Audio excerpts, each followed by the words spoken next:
My name is John Myers. I'm the owner of Golf Car Specialties. I've been fortunate to be with my buddy for, we were just talking about it, 20 years together. And I'm so proud of him and Pam. They've done such a great job. But I want to tell you a little bit about how I met Joel.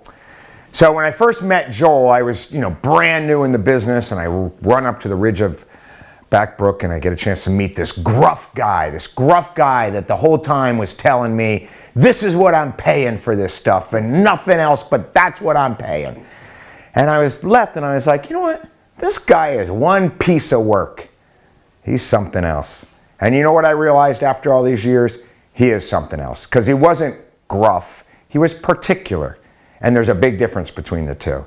I've been very fortunate to earn his friendship over the years, really have. And I talk about that story and being particular because when you see what he's built and what him and Pam have done, you realize that somebody who is particular is the only one that could have done this. And as particular as he is with his golf course, and as particular as he is with all the things that he's done, he's equally supportive of his friends. I coach high school basketball, that's not even the story, but the great thing is, he used to come to my games just to root on my team, had no vested interest. And that's the particular part of him that I love the most. The part that he would spend the time outside of what he knew with somebody that he appreciated. 20 years is incredible. And it's 20 years of the top-notch golf course that, I gotta be honest with you, I've ever played. And I played them all. Pine Valley, Augusta National, every place you can think of. And this, to me, will always be the best golf course, particularly because of the things that he's done. Joel, great job. Pam, really proud of you. Most often, Pam, because you actually were with Joel this long, but also the golf course. So you deserve this, and I certainly wish I could be there to celebrate, but I'm glad you took this opportunity to let me speak with you. You're a good man.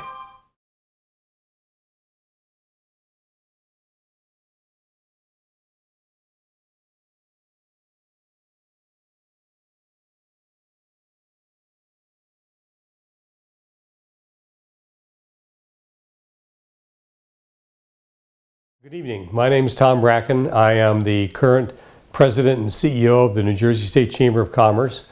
But in a former life, I was the president and CEO of Sun National Bank, and that's where I first was introduced to Joel and Pam Moore. In 2001, I took over Sun National Bank, and one of the very first customer introductions I had was with Joel, who was in the process of building the Ridge. And our bank was discussing the financing of that for Joel. Now let me preface this by saying that banks normally don't finance golf courses. It's not something banks like to do for many reasons, but I was a golfer. I met Joel. I heard his vision. My first comment was, an accountant building a golf course? That kind of jaded my thought process until I met Joel and Pam. And after meeting with them and hearing them, I started to come around to the fact that this could be a very real project. And having been a heavy advocate for the state of New Jersey, the Ridge could be a huge asset for the state of New Jersey, a big drawing card for events, tournaments, and a real asset to our state. So after many discussions and many negotiations, we decided as a bank to finance the course for Joel. I would tell you at the very end, we had a little bit of a hurdle to overcome. And, banking is all about relationships. And I had two very good friends, John Clifford and Steve Pineco, who stepped in and helped Joel at the very end and helped me put the package together for the bank from a loan standpoint. And their involvement meant a lot to my decision because I respected both of those gentlemen. They had great integrity. They were financially smart. They knew what they were doing, and they were willing to step up to help Joel. So the whole issue of relationships really came into play. And I've always said when I was a banker that, you know, you don't lend to a balance sheet, you don't lend to a P&L statement, you lend to people. And if you don't have confidence in the people you're lending to, you should never make loans. I grew a huge confidence level with Joel and Pam. I had an enormous confidence level with John and Steve. And the combination of all that led us to provide the financing. And as they say, the rest is history. I look around today, in fact, I'm looking out the window right now at the course. What a wonderful golf course, what a wonderful venue. I've played it many times. It's beaten me up many times. It will always beat me up, but it's a great venue. One of the highlights of my life is at my son's engagement party. We had a small outing here that Joel was kind enough to let us put on. And on the second hole, my son, the groom-to-be, got a hole-in-one.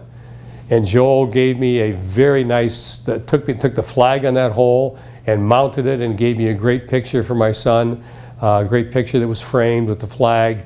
He still has it. It's a very prized piece of history for him.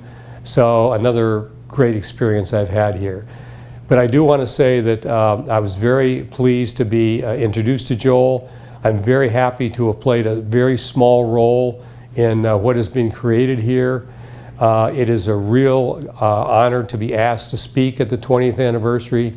I appreciate all Joel has done for me in allowing me to play this course over the years, and I congratulate him on a wonderful accomplishment and wish him the best going forward.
In far western New Jersey lies a landscape that seems untouched by time and man.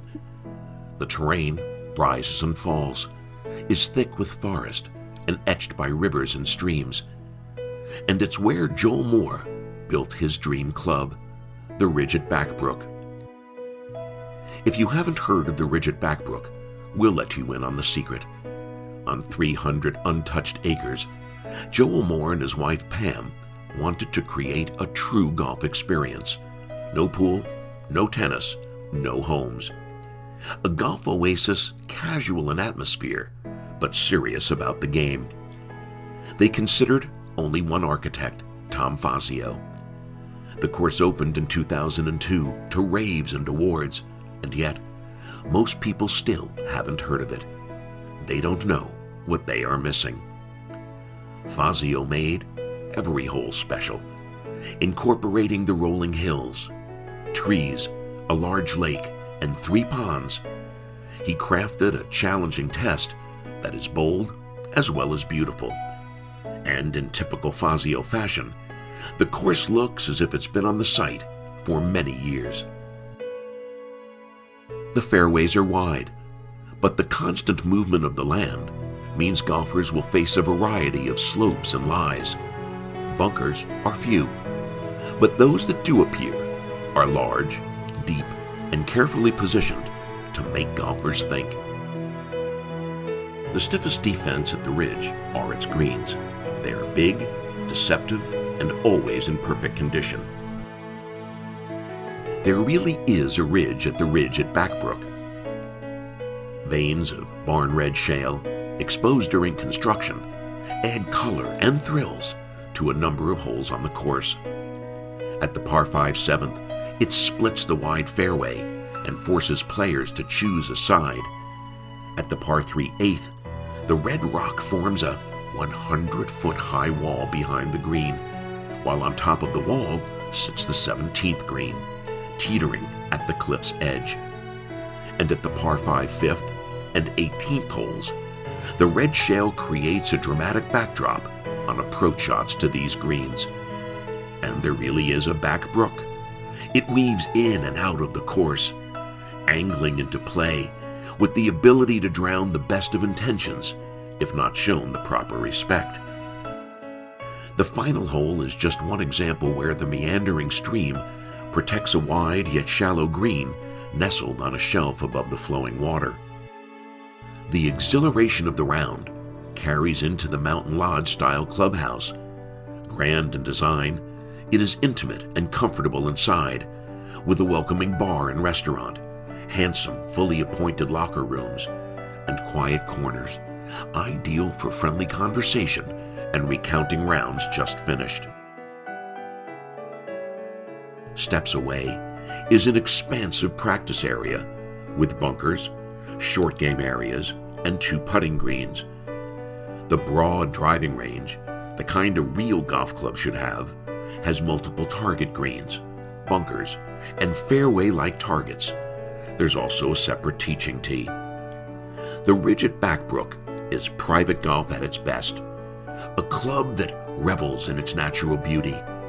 As Tom Fazio put it, golfers will be shocked by the natural beauty and drama of this course. Just when you think you've played the best 9 holes you've ever played, you step up to the 10th tee and it starts all over again. This is the Ridge at Backbrook, a hidden gem among the best courses in America, where golfers passionate about the game should be playing.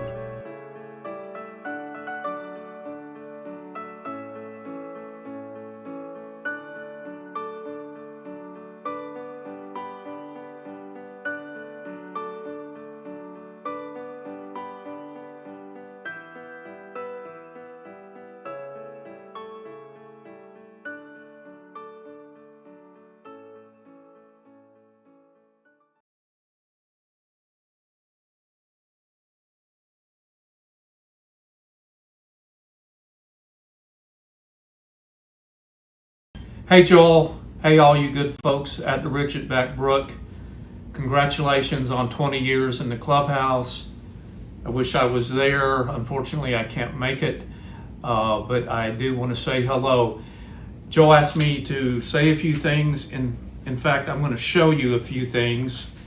Back in the day, this is how we drew, and this is a sketch of mine that I like that shows the bar area of the clubhouse, hand drawn. And here, indeed, is the real thing. It's one of my favorite spaces at the clubhouse, the bar area. A couple more. You know that the clubhouse is built out of lodgepole pine almost entirely. It was fun to have that as something to design from. Another one of my favorites that shows the entry structure and the magnitude and size of those pines. When I talk about the clubhouse to my friends, and more specifically and more importantly to my wife and son and daughter, it is one of the projects I'm very, very proud of. I use a couple words. One of the words is brave. It was a brave endeavor to take on a large clubhouse that's almost entirely lodgepole pine and rustic when no one else was doing that sort of thing back in 2000. And the other word I would use is honesty. The club and the building is built almost entirely from this structure. It has structural integrity. Where did that come from? It came from a good merger of the client, Joel, and myself deciding that we wanted to do this right, and we wanted to give a lot of drama to the clubhouse. I think we're both very, very proud of it. Well, enough of that. I want you to go have a good time, enjoy your dinner. Again, I wish I was there someday, but have a good evening. Thank you.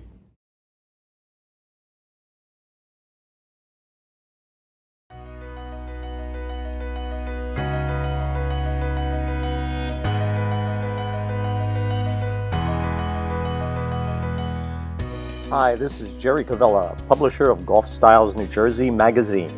In this edition of our Golf Styles Minute, we take an inside look at the Ridge at Back Brook.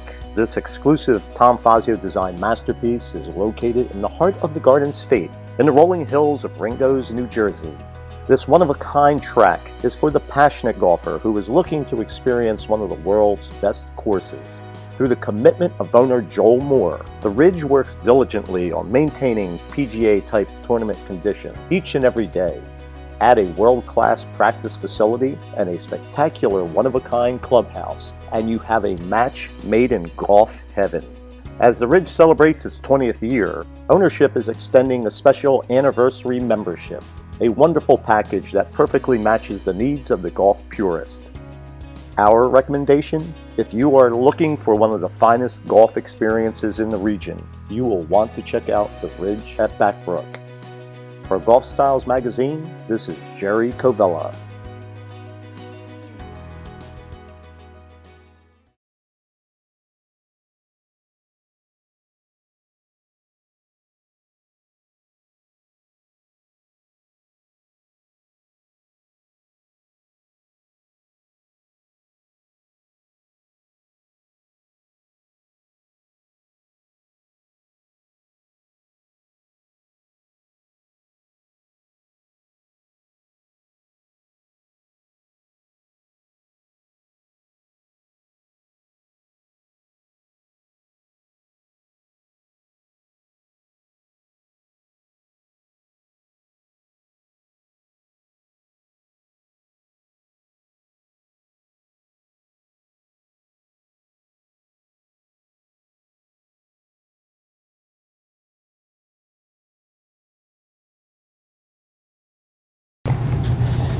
Mr. Moore, have you been involved in any other New Jersey actions that impacted the New Jersey golf industry? In 2006, I represented the New Jersey golf industry regarding a New Jersey sales tax matter. The New Jersey Division of Taxation proposed to charge sales tax on all New Jersey revenues, including initiation fees, membership dues, and membership fees. I was successful in getting a portion of annual dues classified as social activities and thus not subject to New Jersey sales tax. Mr. Moore, have you represented the New Jersey golf industry in any other actions or matters? Yes. When former Governor Christie was elected, he formed the Red Tape Committee, which brought together leaders from many New Jersey industries together to discuss unfair regulations and policies that existed in New Jersey that were adversely impacting New Jersey businesses. I testified on behalf of the New Jersey golf industry before the Lieutenant Governor and her committee. I made recommendations on how New Jersey should either streamline or eliminate various regulations and policies that pertain to the golf industry. Mr. Moore, were you involved in getting New Jersey golf courses reopened after the governor closed all golf courses last spring due to the pandemic? Yes. Initially, I took a back seat and let the other New Jersey golf associations and their representatives try to get golf courses reopened. However, it appeared to me that their letters were not being addressed in a timely manner, and that it was important that owners of New Jersey golf courses get directly involved, as it was the owners who were suffering losses and were the responsible entities. On behalf of the New Jersey Golf Course Owners Association, I began communicating via letters, emails, and phone calls to the governor's office, coordinated communications through a lobbyist to the governor's staff, and began a series of communications to all New Jersey senators, assemblymen, and assemblywomen requesting their support, knowing that they all had golf courses in their districts. A set of guidelines was formulated by myself, our president of the New Jersey Golf Course Owners Association, Dave Wacenda, and a couple of New Jersey golf course owners. I then presented these guidelines to the governor's staff and the same list of senators and assemblymen and women. I also appeared on CBS News Television and Fox and Friends Television, and a couple of hours after appearing on Fox and Friends, the governor announced through an executive order that golf courses could reopen in less than 72 hours on May 2nd. Mr. Moore, were you involved in getting any of the mandated restrictions reduced or modified? Yes, several restrictions made it very difficult for courses and golf clubs to be successful, including the 16-minute tee times, single occupancy in each golf cart, and closing of clubhouses were at the top of the list. Courses were having trouble turning over their golf carts due to the 16-minute tee times, resulting in revenues being decreased by at least 50%. Also, the inability to promote food and beverage, either indoors or outdoors, was really adversely impacting golf clubs. Once again, I contacted the governor's office through a series of letters and asked all the New Jersey senators and assembly men and women for their support, and on June 10th, these restrictions were all modified.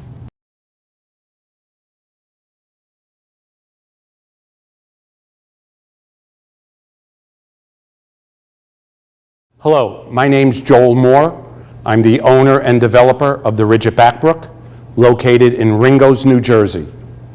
Some of my experiences and responsibilities in the golf industry have included being the vice president of the New Jersey Golf Course Owners Association for the past 15 years.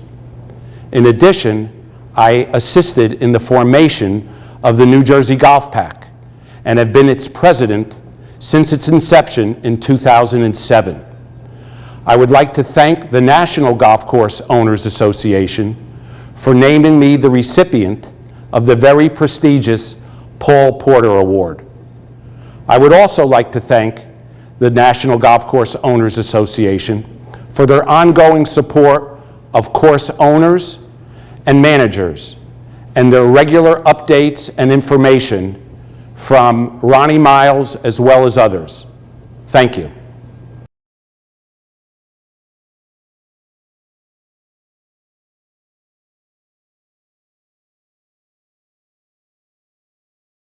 hoping to flock to the state's wide open fairways despite the governor's orders to keep courses closed. We're going to speak to one club owner who is pleading to let residents play.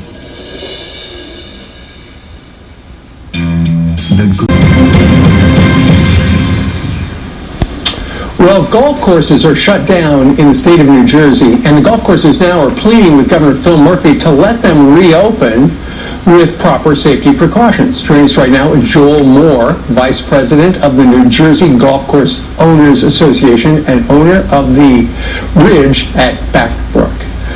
Good morning to you, Joel. Good morning, Steve. How are you?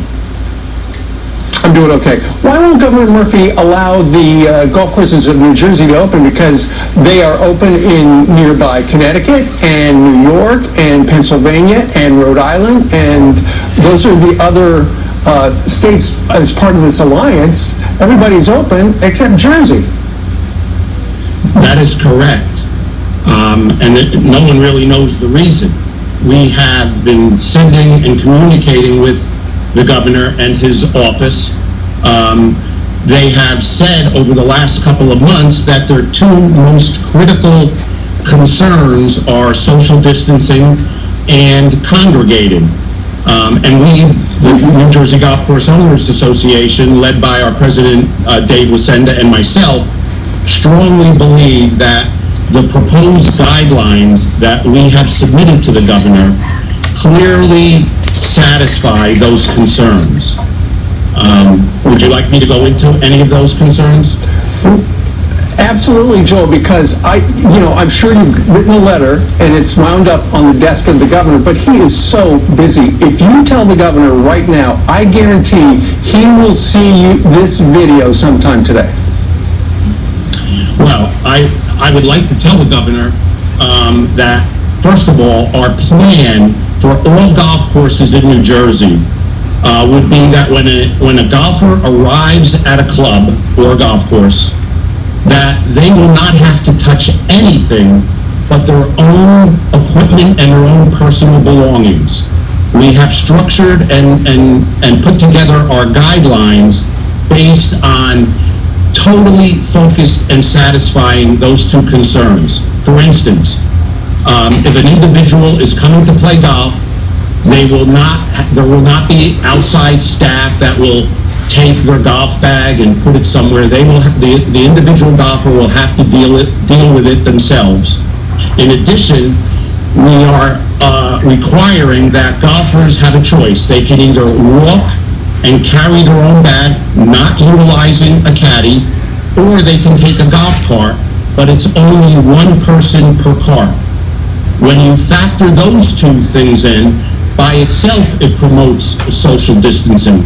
But in addition, we are going to require other things that will make the playing of golf much safer, such as we will be removing the rakes that are in the bunkers. That'll be a requirement. We'll be removing or covering the ball washers that are on the golf course. The flag itself, the cup, will be modified, so when the ball goes in the cup, yes. It sounds like you have thought of everything. You're doing your best. The great thing about golf is, for me, it relaxes you. It's good for your mind. It's good for your body. As I go and find out where I lost that ball, it's a wonderful sport. I hope the governor is listening. Joel Moore, let's see if they open the courses in Jersey. Thank you, sir. As President Trump is going to meet with New Jersey Governor Phil Murphy at 11 o'clock in the morning. The governor announced yesterday golf courses and state parks will reopen on Saturday. That came just an hour or two after we had a golf course owner right here on Fox and Friends pleading with the governor to reopen them. He decided he would do that 1 hour from right now. Governor.